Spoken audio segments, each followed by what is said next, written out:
So some of the things that we care about for our employees are controls that we can address in this world of teleworking, or items that we can address in the world of teleworking. And I just want to talk about a few that we should review and keep in the back of our minds. These are sometimes overlooked a bit. First, how your business should address security and privacy when your workforce is at home in a home workspace and not tied to their desk. And I'm not just talking about their laptop, the VPN, and the access control, but what is going on in the environment? How is that environment working? What's going on their desk? And how are they working in that space when we can't see them? And this is going on now every day during the week and not just maybe 1 or 2 days. So things to think about there do they actually have a workspace? Are they like the guy in the picture here with his 4-year-old hanging off his back using a coloring book? I know that's what it is when I work from home. But I know that there are other considerations about where our confidential and restricted paperwork is, whether we're able to use certain devices in the home office that we can't in the office, and how they're monitored. Those are all things to think about. And things to think about, I mean by like printing. So when we print at home, are we able to print from home? What are we printing? What's happening with that piece of confidential paperwork or restricted paperwork sitting out on your desk, going in the family trash can? Or when you're in the office, it's going to the confidential trash. It's at least protected inside the office a little bit more. So things to think about. We can control that. We can make it administratively controlled that a person cannot print from home, but they can view from home. So there are some things we can put in place or should put in place for the remote workplace. And these are just things to think about again. And then where is your desk when you work from home and what is on it? I was on a video chat with someone a couple days ago, and he was just sitting on the corner of his couch, and I asked what was going on, and he said, well, that's where I work, on the corner of the couch in the living room. And so we want to think about where they're working, what is on their desk, what does their workspace look like, is it sufficient, is there any way that we need to help, and is there anything that we need to control in that workspace? And then we move on to what it is you do with your laptop and how do you leave it when you take a break. When you take that 4-year-old out to play soccer in the backyard for 5 minutes, or you take a break for a sandwich or a cup of coffee, or go on the porch to pick up your Amazon package, what do you do with that laptop? Do you leave it unlocked? Does it lock automatically?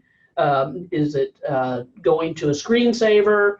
What is going on? And if there are other people besides one person in the house, who else can see what's on that laptop? Those are things to think about, and there are ways to administratively control this and practice control this. So things to think about. And then again, who else is in the workspace? Is it just your employee and their spouse, 5 people, 10 people, 6 people, children, adults, people who might not need to see what's on that laptop? These are things to think about and potentially attempt to control. Next slide, please. All right, so then we want to talk about, once we think about all the items and we think about what's happening in the workplace and what we want to happen in the workplace, at home, and what we don't want to happen there, then we want to update potentially, or write, if you don't have it, a WFH, work from home, policy or practice. Maybe you already have one. Maybe it needs updating. Maybe you didn't think of all the things that are happening today. Update that practice, write that practice. And I know that's not something we've been thinking about for the last 3 or 4 weeks, but if you have someone that's got a little spare time at home, this is a perfect time to have those practices either written or updated by your staff.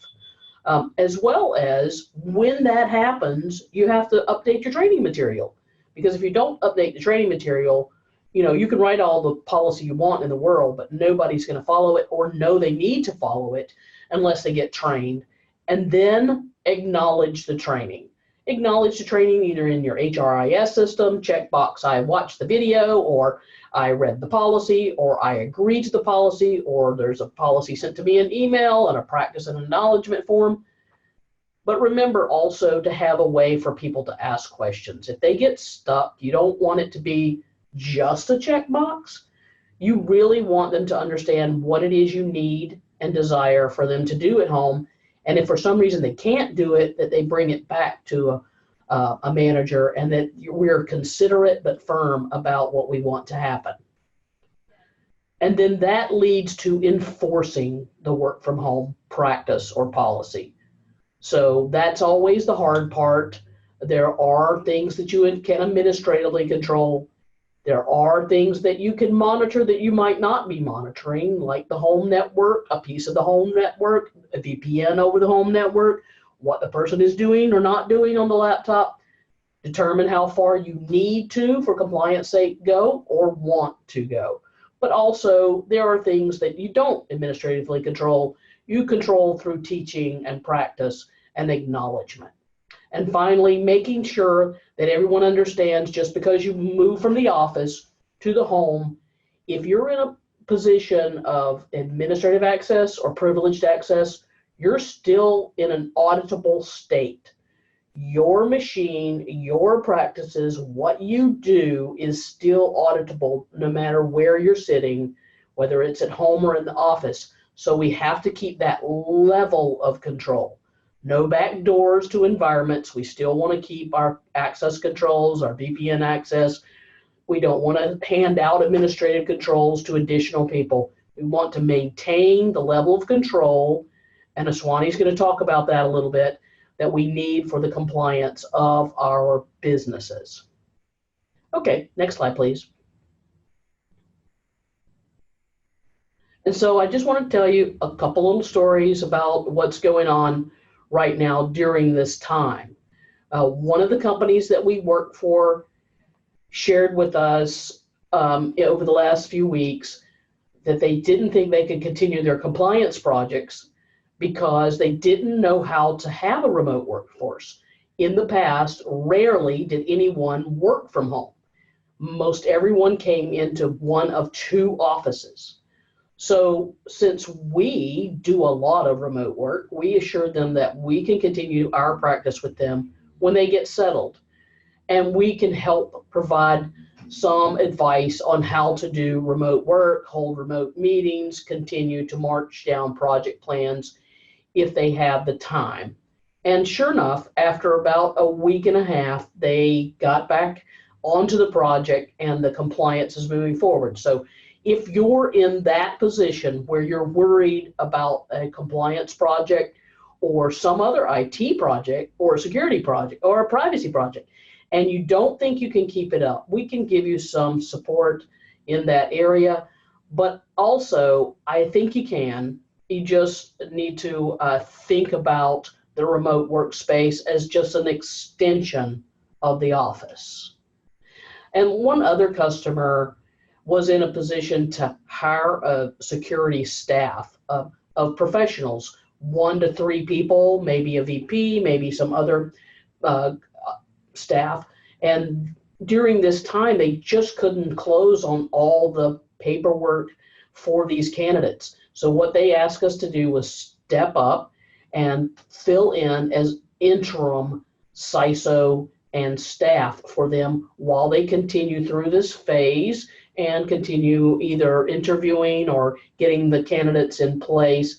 And so we were able to just additionally support them during this time instead of letting their compliance go to the back burner. One of our other companies was in the middle of a big project, and it was surrounding changing security architecture. So instead of slowing down, they actually asked us to double down and speed up. They could actually see the value more during this time. So instead of slowing down, everything got faster, and the architecture is going to be put in place sooner than expected.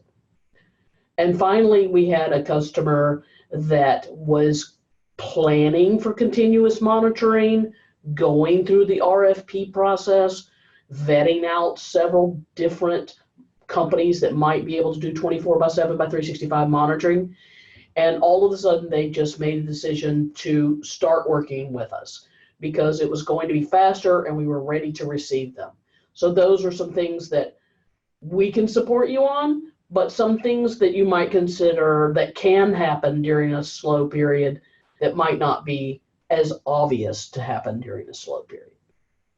So that's what I have, Rick. Did you have any questions that popped up on this telework addressable controls for your employees section? Thank you, Sarah. Yes, individual asked you mentioned CISO, and I responded, but would you like to spend just maybe a few seconds on the definition of a CISO and their position within a firm? Oh, sure. A Chief Information Security Officer. A lot of companies either have the CISO or the CSO, the Chief Security Officer, or maybe they have a Director of Information Security. Some small to medium companies don't have that position, but they have someone that is moving toward that position, or they have an IT security manager. In the case with a couple of our companies, they are the size that really needs a CISO and a staff, but they don't have that person identified right this moment, or they're in the process of identifying. And we can step in as what I call a CISO team.